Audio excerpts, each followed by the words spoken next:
नमस्कार विद्यार्थी मित्रांनो, बघा statistical modelling for machine learning त्यातला लेसन स्टॅटिस्टिकल टेक्निक. बघा calculate the mean obtain bye waiting. तर बघा आपण एक टेबल इथे रेडी करून घेतलेला आहे. बघा आता हा सम जो आहे 2 मार्क साठी. बघा तुम्हाला आर्टिकल ऑफ फूड दिले, फ्लोर आहे, घी, शुगर, पोटॅटो आणि ऑइल. इथे प्रत्येकाची आपल्याला क्वांटिटी दिलेली आणि पर केजी तो फूड आपल्याला किती मध्ये जातोय त्यांनी प्रत्येकाची प्राइस सुद्धा आपल्याला दिलेली आहे. म्हणून बघा आता एक फ्लोर आपल्याला आहे 11.5 केजी आहे, त्याची पर केजीची प्राइस आहे 5.8 रुपये.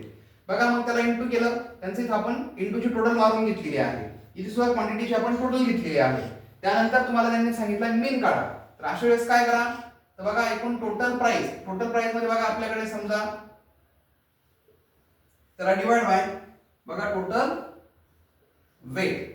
तर बघा याची जी टोटल प्राइस जी आपल्याकडे आलेली होती 403.436 डिवाइड बाय आणि टोटल वेट जे आहे 17.89.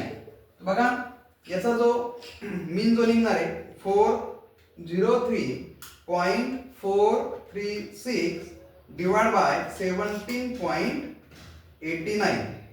तर बघा याचा मीन जो आहे तो आहे 22.55. अशा पद्धतीने आपण हा 2 मार्कचा सम इथे सॉल्व्ह केला.